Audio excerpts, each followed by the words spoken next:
My name is Blessing Akpan, and I am the Director of Community Impact at the Waterloo Region Community Foundation. Before I get into the content, I would like to start by giving a territorial acknowledgement. Waterloo Region Community Foundation is situated on the lands within the Haldeman Treaty of 1784, a formally ratified agreement acknowledging 6 miles on either side of the Grand River as a treaty territory belonging to 6 nations of the Grand River. WRCF serves a region that's located within the traditional territories of the Anishinaabe, Chononton, and Haudenosaunee peoples. This territory is within the lands protected by the Dish with One Spoon Wampum. We acknowledge the enduring presence, knowledges, and philosophies of Indigenous peoples. We acknowledge the continuing accomplishments and contributions Indigenous peoples make in shaping the Waterloo region. We are committed to understanding the impact of settler colonialism on the Indigenous experience in order to vision and co-create collaborative, respectful paths together in mutuality and reciprocity. Thank you very much. Going forward, I would like to introduce to you our speakers for this session. Today's Dumogu Dialogue topic is energy poverty. Now, I know that we've talked a lot about poverty in all its ramifications, but today we're going to be having a very interesting conversation with presentations from experts within the field. Over the next hour, you will hear these presentations share, you will hear our panelists share their perspectives on the issues and the importance of action in Waterloo region. Now, our panel consists of a number of amazing leaders that I personally am very excited about. One of them, Mary Jane Patterson, who is the Executive Director for Reep Green Solutions. Steve Ayers, who is the Principal Consultant, Common Good Strategies. Leanne Hundt, the Executive Director, Kitchener-Waterloo Urban Native Wigwam Project. And we have with us today the MP Kitchener Center, Mike Morrice. I would be your humble moderator. So in the essence of time, we'll be sharing their bios in the chat function. I encourage you to please take a look at the bios to learn more about these incredible leaders. Okay, so without wasting too much time, I will hand it over to Mary Jane Patterson, who will be starting us off with her presentation and just introducing us to the concept of energy poverty. Mary Jane, over to you. All right. Thank you, Blessing, for that great introduction. And I think I'm on the right one here. So let me try sharing this screen and putting it in presentation mode. Okay. Can you see it? Yes. All right.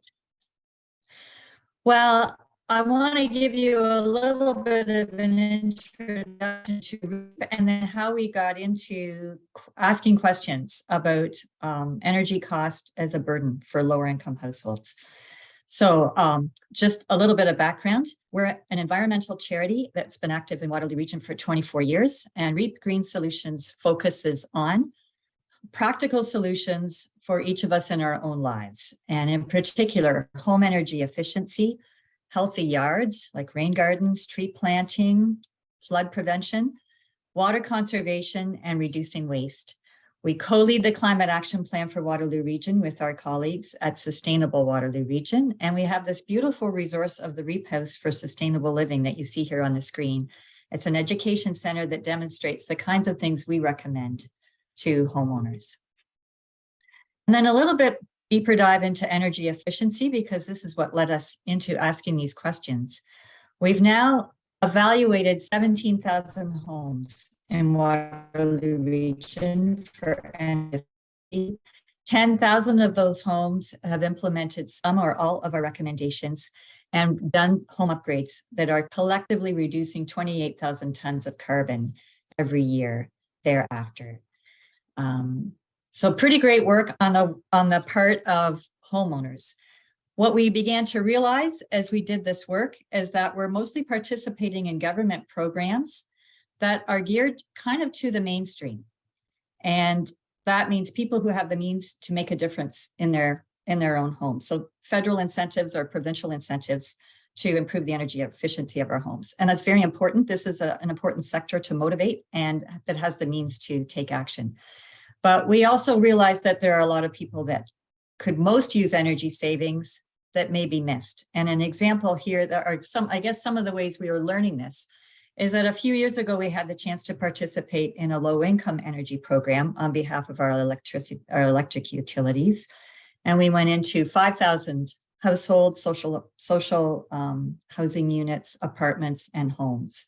And there we realized there were some gaps, that these programs really work on a kilowatt hour savings per dollar. And if the savings would not reach that measure, if they were deemed to be too expensive, or if there were too many repairs to make first, that home was passed over. No one documented the need of that home. No, those names weren't passed on to anybody else. And we really felt there's lots left on the table here and wanted to look into this further. We also began to do some work looking at how loans might help people, anybody, make energy improvements by helping to cover some of those capital upfront costs. And this is something that we're working with the region of Waterloo on, and that many municipalities across Canada are exploring how to provide loans for homes to make their homes more energy efficient.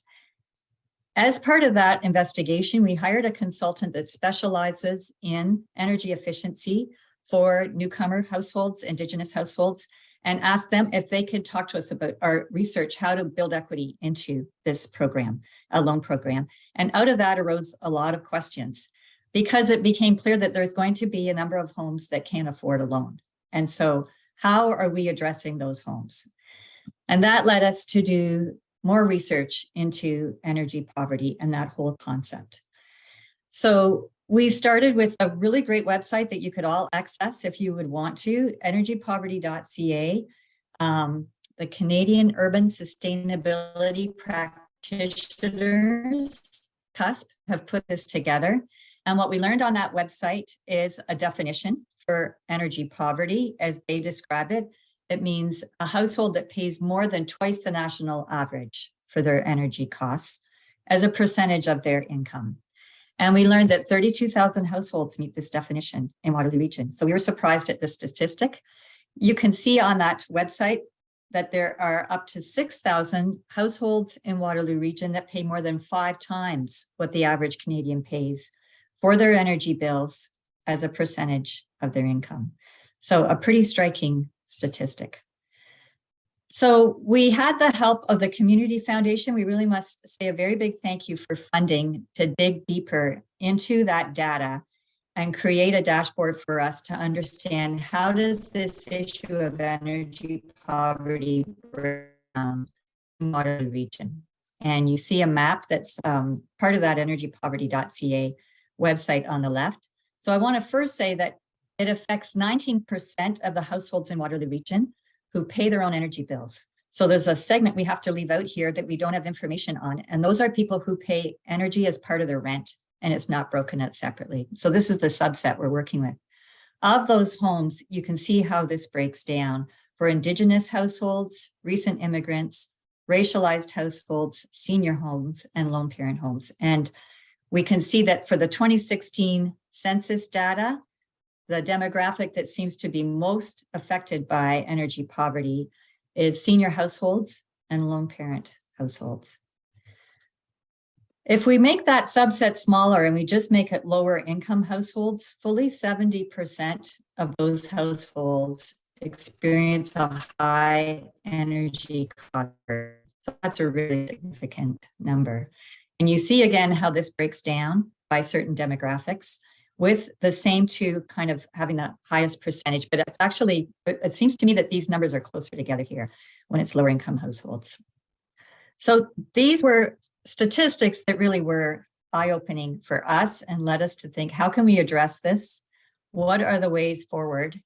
And I'm just going to stop for a minute to say, how does this affect these households? And this is research that comes out of the report on equity that I mentioned earlier. It is, by the way, on our website under resources, if you are looking for that. Number of people on this call participated in the research that informed that, including you, Leanne, and I think Joanne McComb might be on this call, some other people. So how does energy poverty affect households on lower incomes? There is the discomfort of a drafty home, an inadequately heated or cooled home. Some households experience an abrupt cutoff of their utilities, and then that just has cascading impacts all the way down the line in terms of cooking, their immediate needs in the household, and having to pay to be reconnected. Households may be very careful not to miss utility payments and have to sacrifice other essentials in order to do that because they don't want to risk losing their homes. And all of this compounds into higher stress for households. If homes have the opportunity to improve their energy efficiency, they're healthier, they're warmer, they're more comfortable for all the people living in them, and there's more discretionary spending for that household for essentials. Just in terms of what's available right now, we have a spot on our website called under incentives, and it also includes supports for lower income households. So there are a few things in place right now. There's some immediate bill payment assistance through the region. There is a winterproofing program by Enbridge, which helps lower income households with insulation and draft proofing. One important thing to note is that it's for Enbridge customers only. So it leaves out the whole city of Kitchener and anybody heated by fuel oil, wood, propane, electricity. So there are some things in place, and there are definitely gaps. We wanted to bring this to all of you because we just see that there are intersections here on the work to address poverty, the work to address the housing crisis in Waterloo Region, and the work on climate change that everybody, I think, wants to be part of, and on achieving our sustainable development goals. So we wanted to reach out to all of you and say, how can we work together, put this together? And I think the next slide, yes, this is about how this really became apparent for us. A program came out from Natural Resources Canada, inviting applications to upgrade community housing. In particular, this one is not to do the upgrades, but it's to get your community ready, assess the potential, all of that. What are the housing units that would qualify? In particular, this one is looking at row houses that are all identical and how we can take advantage of economies of scale to address those. So we wanted to put in an application, and we realized we didn't know who to call. We weren't connected with community housing in our different cities. We reached out to our municipal contacts for the climate action plan. We happened to get a quick response from Kitchener. Really big thanks to Lori Trumper and Anna Marie Cipriani for helping us put together some letters of support, and others on our utilities helped quickly, a number of others. So we were able to get this application in with a letter of support from Mike Morrice also. Thank you, Mike, for quick action there too. And if we're successful, we'll be able to apply it to the whole region. So we can tell you much more about this anytime you want to know, especially if we get it. But just wanted to say, here's an example of a stream that came in through the climate change channel, but it was for community housing. And we didn't know if any of the people working in community housing were aware of it. And that's an example of how climate change, poverty, affordable housing work can all be combined. So our goals here are to ask that energy costs be included in the conversations about affordable housing, to be connected with other people working on these issues and work together, maybe to think about creative local solutions to energy poverty, and to advocate at the federal and provincial level. We need a national low-income energy efficiency program that applies to everybody across Canada. And we're advocating for that through Efficiency Canada, which is leading the charge. And who knows how we'll get there. I know you're very aware of this, Mike. So those are the goals that we have in this conversation. And I want to say, if you want to reach out to us and stay connected with us, my email address is there. Also, Lisa Trong, who's on this call, and our Senior Energy Programs Manager. We would love to stay connected. And I'm really curious how I did on time blessing. Well, we almost, we got over a bit, and I was just about to cut in every, so it was your last slide. I decided I'll Okay. let you go because this is Okay. really important stage Thank you. setting for us to understand this concept so that we can truly bring solutions to bear that will affect every one of us. I saw myself represented in the data you shared. And talking about data, I would like to hand it over to Stephen to really go into and let's see the numbers and understand exactly how this problem affects each and every one of us. Stephen?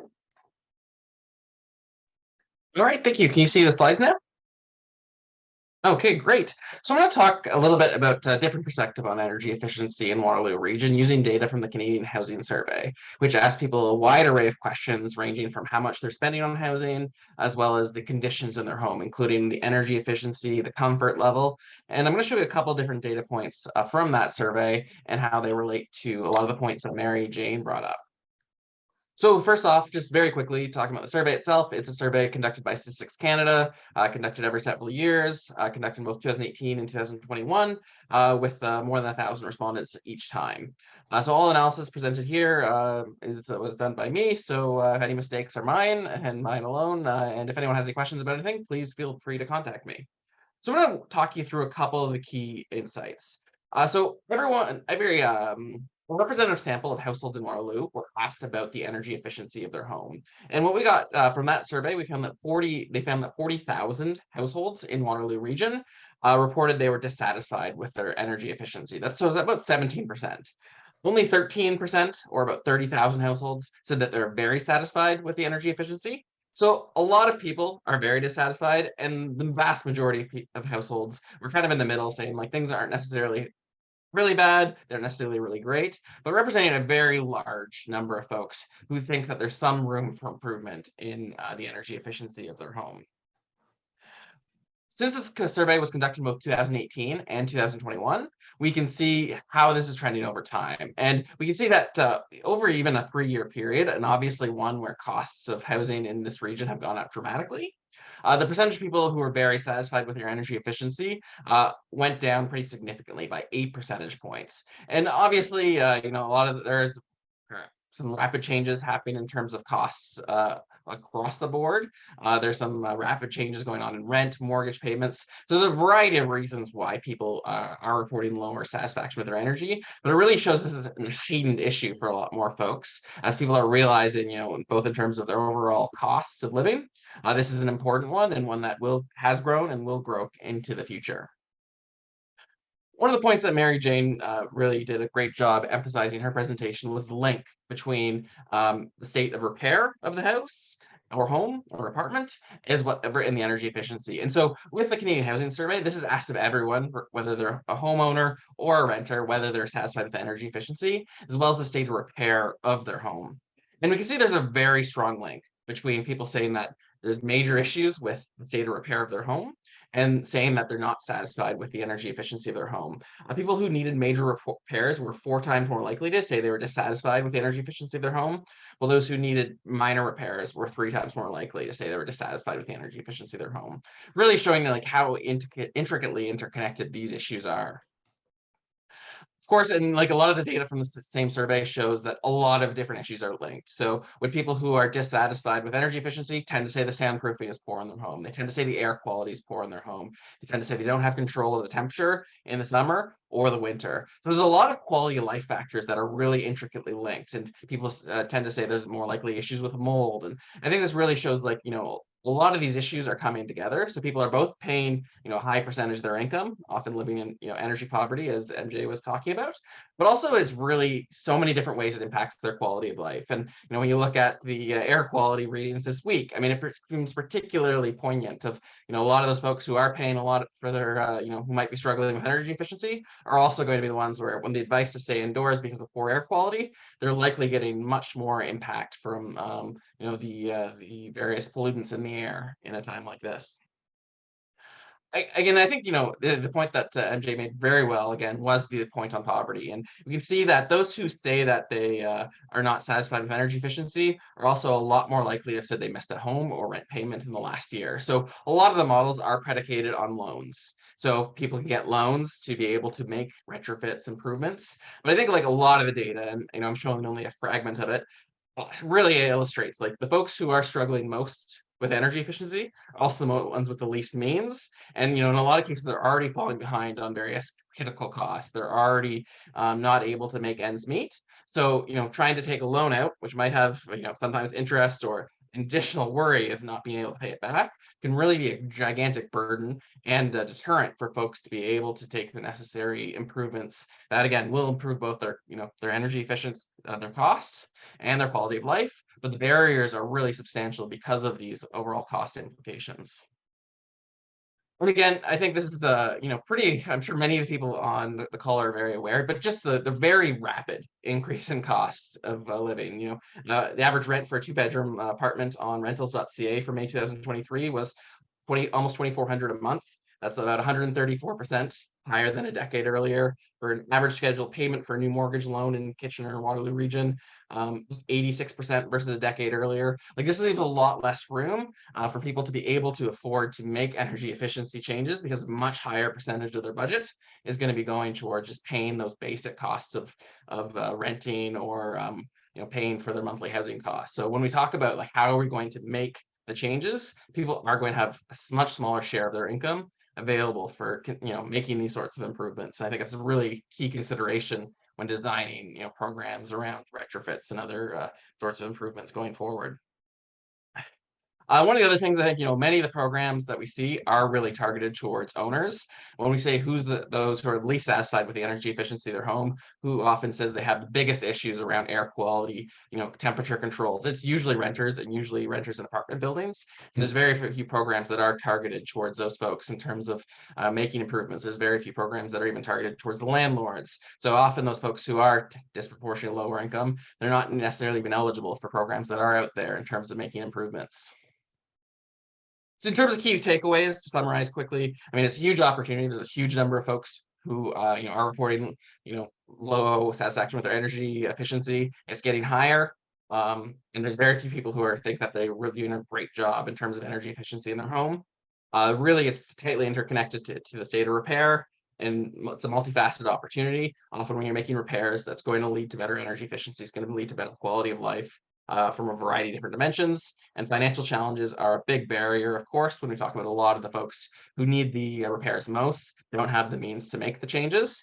And then lastly, I think a lot of the programs are skipping out on renters, who are among the most likely to say their energy efficiency is an issue. So if any questions, feel free to reach out. I believe these slides will be made available to folks for anyone who is interested in the numbers. But if anyone has any questions or about anything on here, or has any questions about other things that could be accessed from the same data source, I'm happy to answer any of that if you reach out. Thank you very much, Steve. I'm having a light bulb moment, because I have been wondering every month what happens to my income. Like, nothing seems left over. I saw myself, I'm racialized, new immigrant, lone household, renter, and everything's gone. This is the human perspective that we're talking about, not just the financial impact, but the quality of life. And we have Leanne Hundt to talk to us about the quality of life and some of the personal lived experiences that we've seen concerning this issue. Leanne? Thanks, and thanks for having me today. A little bit of background about what KW Urban Native Wigwam Project does. And right now we have 41 rent geared to income housing, 2 affordable units, and a lot of projects on the go right now to create more housing. One of the biggest barriers we have with the way that trend is going with that energy poverty is in those 43 units, I think even just this year, there was over 30 folks who we received notices for disconnection in the months between November and March.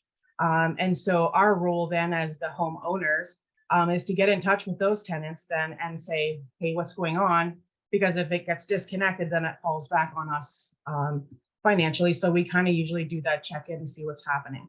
And the reasons for why all of these things are happening are vast, and obviously there's some very obvious ones, choosing between paying their rent and not paying their utilities because they know that they can't turn it off. As well as coming into the holidays, cold weather means having to buy new clothes and having to do all these things for your family, choosing to eat and paying the rent often takes priority over that time when the utilities are due, because they know that they can't get cut off. So what that then turns out to be is that those folks then are obviously not paying their rent come March and April, because those notices are now absolutely due, along with all the interest and late fees are all added to that bill. So now all of a sudden they can be cut off. And so they're in a struggle to get those bills paid. And that usually takes precedence over rent at that point, because they'll figure they can work something out with us based on these disconnection notices. So, I mean, ironically, we've had a lot of support and help throughout the years, the last few years for sure, with getting our homes assessed, with looking at different ways to check to see whether our homes are energy efficient, right? Just from getting the testing to see whether there's leaks in the insulation, windows and doors, those kinds of things, and actually having funding available through the region to kind of pay for some of that sealant work to get done, to having other agencies out there like Green Saver who can come in, look at our appliances, determine whether those are energy efficient, and do actual replacements for some of the stuff that's in there, right down to some of the personal belongings, whether they have larger freezer units, AC units in their windows, things like that. That is usually their property. And so there are things that are out there and in place, but people are often then have to choose between whether they're going to eat, whether they're going to pay their rent, and whether they're going to have their house heated or the lights on. And it's a very, very big reality for a lot of our folks. And there's a lot of different things out there that can help them, but there's also lots of barriers that stand in the way of that. Ontario Works and ODSP have funds that they can use to help, whether it's a monthly supplement through the Ontario education savings plans, and whether there is one-time funding through the low income through the LEAP program. There's lots of different things that are out there. But if a person who is making minimum wage, who isn't on OW or ODSP, they then have to apply through those programs in order to access those funds. And a lot of folks don't want to do that. There becomes then shame and guilt associated with applying for those funds, as well as the hoops they have to jump through to get there. So they're looking at other ways to do things, and that sees an increase in our food bank usage because they can't afford to buy the groceries in it. They have to pay for their utilities. So they're trying to kind of make their rounds on that. And there's a lot of different things that are happening even within regional housing. We've bought these houses 35, 40 years ago, and at that time, they probably weren't in the best of shape then. So while we can only do as much as we can to increase the efficiency of these homes, it's really the tenants who are already low income, who are oftentimes only paying 30% of their income based on line 236, which is still a gross misrepresentation of the money they actually bring home. There's a huge disconnect in a lot of the ways that our folks are using their monthly funding. So we need to hold people accountable for the funds that our folks are getting. I think the low income poverty around energy efficiency in their homes is our responsibility.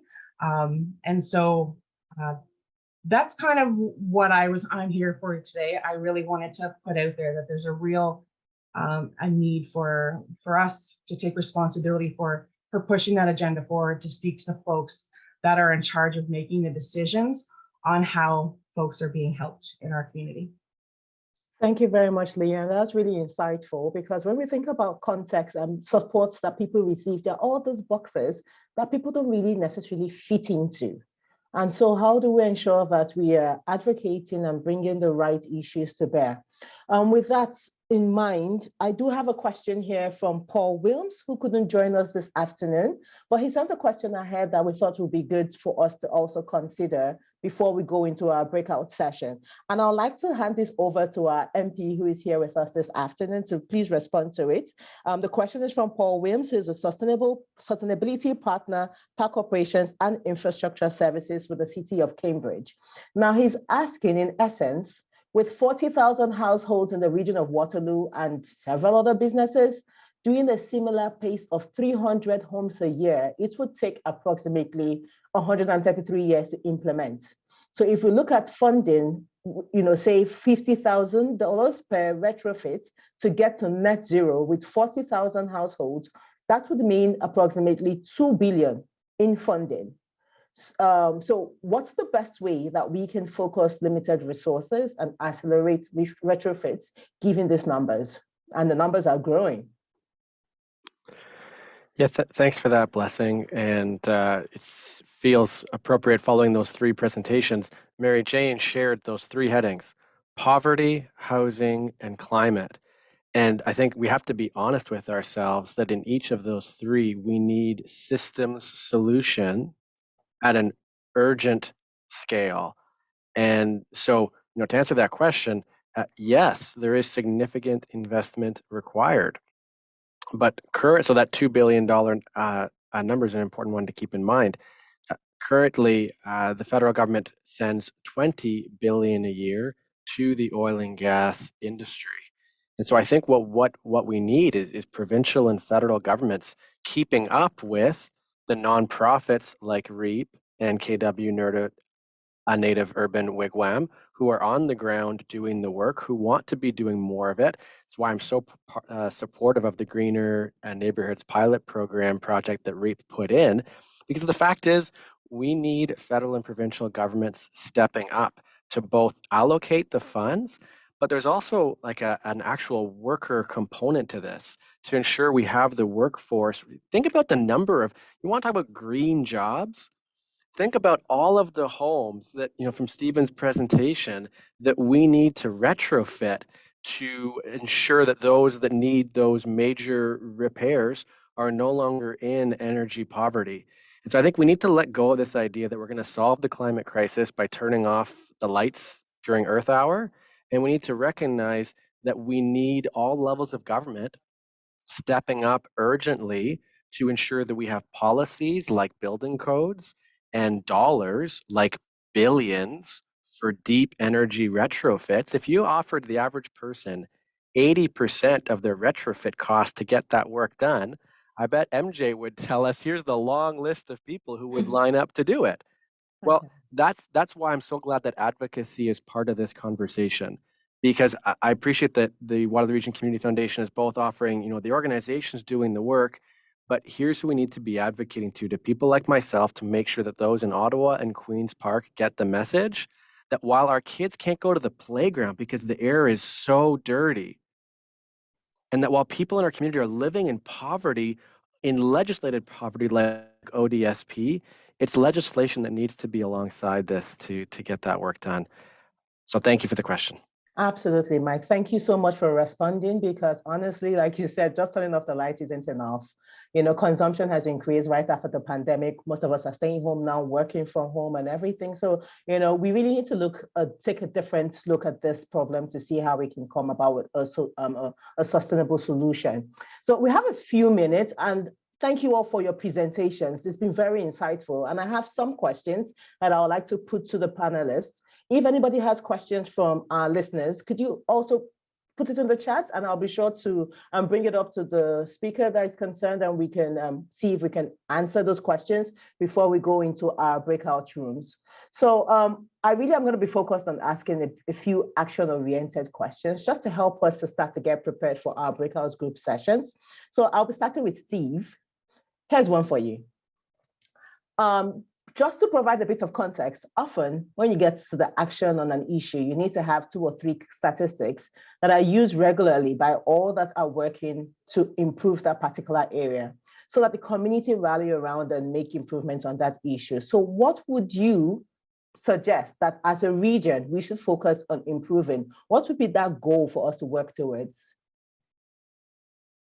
Yeah, I think anytime you look at metrics, you want things that you can track over time. So I think what MJ was sharing about energy poverty, I think, these are metrics that come out of the census. We're going to have updates every 5 years. So I think those sorts of metrics are particularly essential. The Canadian Housing Survey, I think there are things like asking people about how they perceive energy efficiency. These are also helpful metrics to track over time. The Housing Survey is something that Stats Canada has committed to doing in an ongoing fashion going forward. I mean, how people perceive their energy efficiency is a changing metric. So I think it's helpful in addition, but like I think really focusing on energy poverty is critical. But like I would say even beyond that, like combining that with the stats about actually, poverty like more broadly or unaffordable housing, like the percentage of people, I think the combined metrics that look at energy poverty combined with how much people are spending on housing and say like this is how much people are spending for energy plus housing. Like I think that to me is potentially one of the most powerful metrics that might still be worth reporting on. And then looking at because when we talk about people spending more than 3% of income on housing on energy efficiency, I mean there are a very large number of people spending 40, 50, 60% of their income on housing costs now. So like it's certainly a very critical cost, but I think the combined metric can be particularly powerful, especially when there are certainly folks spending like 10% of their income on housing and on energy. So like that's I think combined. So I think like the ones that you can track over time are particularly critical. And so I think like looking at both people's perceptions, but also how much they're spending over time and sort of how that's evolving is particularly critical. And then of course, anything looking at carbon emissions are also, particularly valuable. Like as people and more folks are selecting how much carbon emissions are coming out of buildings and things like that. I think that's a separate metric we didn't talk at all about today, but seeing progress on that I think is a really critical one to track over time as we talk about these retrofit programs. Okay, thank you very much. So in essence, we should continue to survey to see where solutions would bring about progress, as well as tracking carbon emissions within the region. Mm-hmm. Okay, so that leads me to a question, and I'll turn this over to you, Mary Jane. What do you think that we can do, or how can we address the energy poverty in Waterloo Region?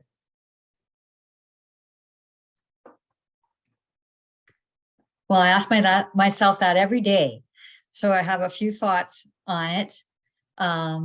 One is advocacy for a national low-income energy efficiency program. There was one very briefly in about 2005. It was one of the first things canceled by the new federal Conservative government in that year or the year after. There hasn't been one since. That would be one, and it should apply across the board and not be delivered through utilities unless there is a way for us to cover the gaps, because utilities don't serve everybody, depending on which ones we're talking about. But if it's through natural gas utilities, which provide most of the heating, there are gaps. So that's one thing, a national low-income energy efficiency program. I think it's really worth looking at how loans for homeowners can incorporate parameters that are more supportive for some households on lower incomes that might be able to afford them. And it's pretty well spelled out in that report that we have on our website, that there can be some people participating in it. I'm also really curious about how a creative community like ours could put something together to address lower income households. Yeah, and I think that in particular, paying attention to renters, landlords, how to work together, there's going to be gaps from any, like right now, I don't see utility programs working with landlords to the best of my knowledge. So how can we overcome those kinds of challenges? Thank you very much for sharing this. This is a very beautiful segue to the next question, which would be for you, Leanne. You gave us some really impactful examples of several individual experiences of energy poverty that you personally have observed. So I take it to mean that you've also seen some programs that have been implemented to assist individuals with lower income or renters. Is there one that you have seen that you really are passionate about, that you thought really worked, that we could probably implement and would be beneficial to bring or reintroduce it to the Waterloo region? And for that, I don't know if anybody remembers the Share the Warmth program that was in the region a while back. That was one that certain agencies could actually manage. So we were allowed to input the information of a disconnect or arrears and work directly with the hydro and the gas companies, and they would then stop any kind of disconnect while it took the time for the funds to get to to them to pay that bill off. So they had done kind of, it was a great program. I don't know where that is. It's definitely not around anymore. I think Share the Warmth program should come back. I was trying to find out when it was ended, but all I could get was Share the Warmth is the name of a whole bunch of other programs that are out there right now. But it used to be here. So the Working Center and the Social Development here in town too have the ability to do applications for assistance with energy costs and energy poverty. And I think that it should be brought back to some of the individual housing providers and other social agencies in town to be able to look at our folks only having to tell their story once. And for our, you know what I mean? I think that those are the kinds of things that is missing in that piece. In order for somebody who's been off the system for a long time and they're working and everything else, to make them have to go back to ODSP or Ontario Works or whatever to get assistance, that's a degrading piece that I think that a lot of folks are struggling with. And so I think that agencies that are working directly with low-income families in housing, I think that they should be given some sort of avenue to be able to do applications on their behalf based on the information that we have and the proof and all those kinds of things that we would need. I think that kind of needs to be brought back to the community. And then that's where we can kind of have a little bit of ownership over that. And whether that's through funds that the individual agencies are given, or whether there's an overall pot that's happening throughout the municipality, province, whatever that looks like. But that is one program that I think should come back. And I think that when we're looking at some of the loans or grant programs that are out there to help homeowners to provide and increase the efficiency in their homes, that needs to be more accessible. You know, as homeowners of however many houses we have, we're a small agency. We don't have the capital to be taking loans to be upgrading our houses. We rely on the support of donations and the like right now we have University of Waterloo doing a retrofit at one of our houses. And of course we fundraise probably about half of that amount, but if it weren't for them, we wouldn't be doing this. And without that, that wouldn't be able to get the word out on the needs of all of our houses and not just one. So thanks. Okay, thank you all. Thank you so much for all your responses. This has really set the stage and given us context for us to really deliberate on as we move to the next stage of this dialogue, which is our breakout rooms. So we will be having 3 breakout rooms focused on 3 distinct areas. And I really just wanted to say that you all, so thank you all for being part of this session. You all were specifically invited because we recognize that you did have some level of value. You could bring some level of value to the conversation and solution development for those different areas and tackling the problem. The first breakout room, and in no particular order, we're going to make it available and you could decide to join which group you would want to, which room you want to be part of the conversation in. The first room would be advocating at the federal and provincial level. It will be led by our MP, Mike Morrice, and moderated, supported by myself. We basically will be looking at advocating for policies and programs that reduce the energy cost burden for lower income households. And then we would look at what a local solution could look like, including starting to identify policies and programs that address the high energy cost burden of lower income households. This will be led by Mary Jane. And then we would also look at the third breakout room, which would be focused on working together and keeping connected. How do we facilitate information sharing? I mean, Steve talked to us about data and the importance of tracking the numbers as time goes on. So how do we facilitate that the right information is shared to the right people? How can we ensure that energy efficiency is included in mainstream conversations on the housing crisis? What other data do we need? And to lead that room would be Lynn Schwartz, Vice President of the Community Foundation. So if we could just launch the breakout rooms, and please feel free to join the breakout room that you would like to join. Thank you.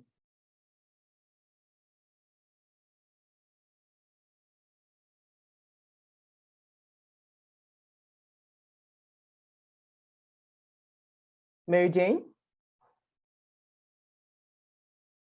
Oh, we had an awful lot. I'm going to pick a couple things. One of them was the idea that why don't we get a pilot going so that we are ready. If we're successful in our advocacy for a national low-income program, we know where to start, or, so many things would come up that we would have to solve, and that would help us think through what this could look like if we did a pilot here and just got started ourselves. Thank you very much. We'd like to invite summaries from the facilitators of the different rooms to just, share what the conversation and the ideas that came up within their rooms, if that's okay. So Lynn, you want to go next? Yeah, I'll give a couple points. We were a mighty team of 4. So if I miss anything, guys, you jump in. But what we focused on was, how do we keep the conversation going? And this hasn't been enough of a conversation. There's been lots of conversations around the housing component, but not so much about all of these other components. And it links back to Leanne, when you said folks are making the choice between food and housing and having their utilities paid. And we had an example from Bronwyn that some of her clients that she works with through her organization had to heat their houses with their ovens. And you think about that as an example. And one of Cynthia's examples was, could we get data on what percentage of folks have been evicted, not because of non-payment of rent, but because of non-payment of utilities around the N5, the ability for landlords to evict tenants. And if there were more statistics shared about folks that are losing their homes because of those pieces, could we get a pool of funding to support that kind of initiative? Because if you think about the homelessness issue, if someone's already in a home and we need to cover off the utility piece, is that a way to address this issue as part of a pilot and see success around that? We also spent some time, and I won't go into a lot of detail because I talk too long sometimes, but we spent some time putting together a list of who are some of the usual suspects. So folks who might already be on this call, but some others that might want to be part of this conversation. But then also who might be added to this conversation that isn't aware. And we talked about some local faith-based organizations that are now starting to talk about funding affordable housing. But if they understood some of these utility issues, might they step up? We also, Patrick, I used your organization and as an example of, some creative work that's happening through a different organization to help not-for-profit organizations think about how expenses are paid and things of that nature. But are there also other organizations that are making profits through areas that touch this subject? And could we get them to be part of the conversation as part of their accountability and community, as part of their corporate social responsibility? So we had bits and pieces of that. Is there anything anybody else from our group would want to add to that before I move it on to one of the other 2 groups? Okay. I think it was my group left, and I apologize on Mike's behalf. He had to go, he's in session, so he had to go at 2:15. However, we had a great conversation in our room, and so many things that I want to share, but I'll do that in the summary notes, which we'll share to everybody, and everybody can listen to it. I think I'm just going to highlight 2 or 3 key points. What we focused on is, what can we do to advocate on provincial and federal levels? And some of the things that Mike had highlighted was an approach for, first of all, he said, to go forward, we need to go back. So looking at what worked before, low income energy efficiency work to support disadvantaged groups, so things like maybe some kind of funding support for people living with disabilities, or, other disadvantaged groups to just help them at least cross that line, and maybe a bit more ambitious, because right now it's not even indexed, so ODSP payment is not indexed to inflation. There was an increase this year of just about 5%, which is not commensurate to 8% inflation rates. We also talked about progress over perfection.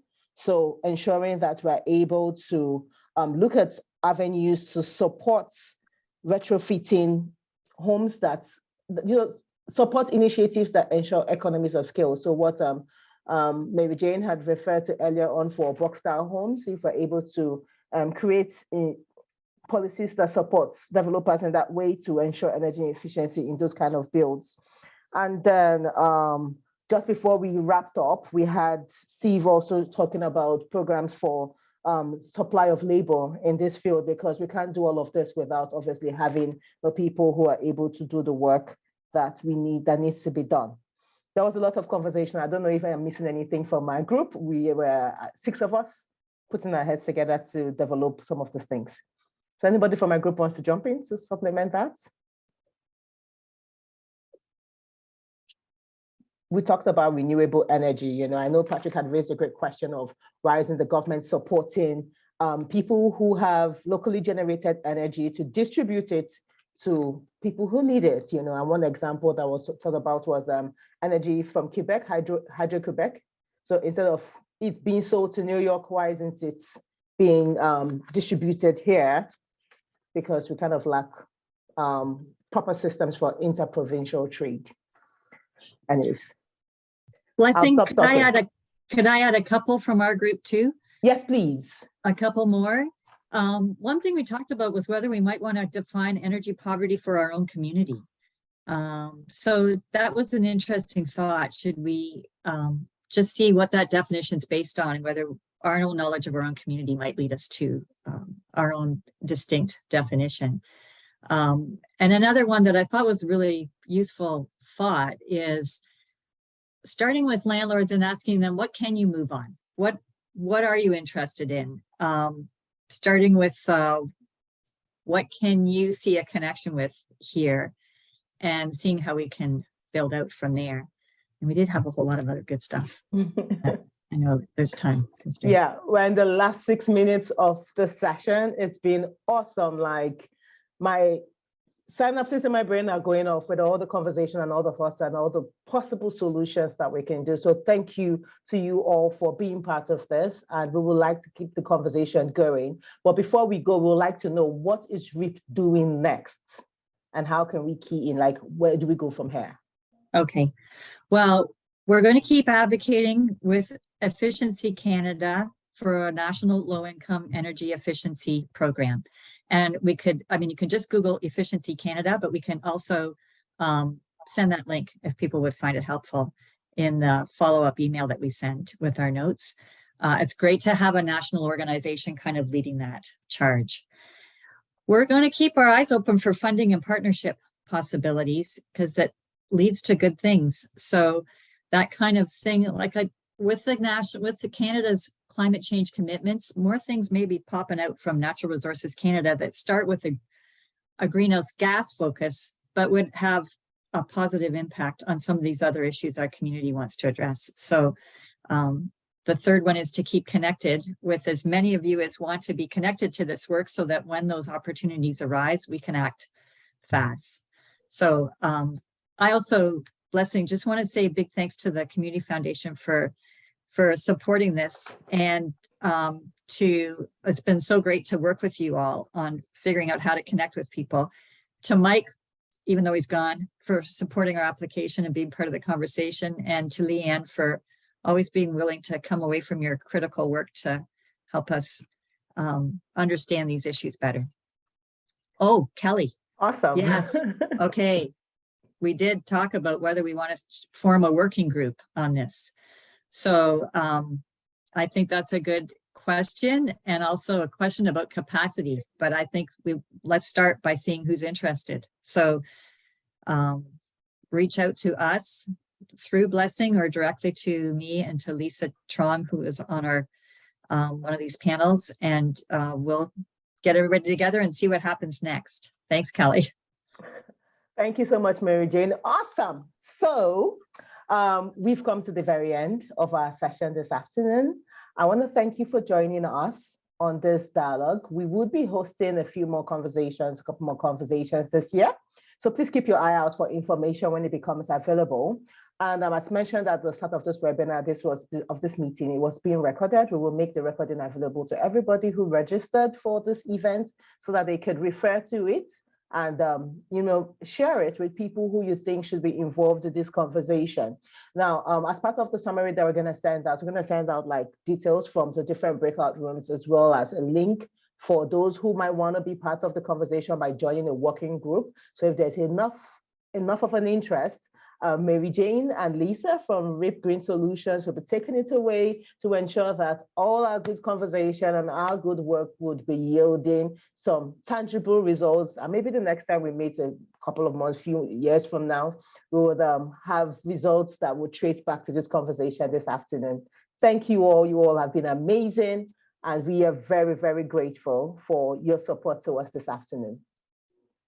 If you have any questions, feel free to reach me directly through the email that is shared on the screen. Thank you.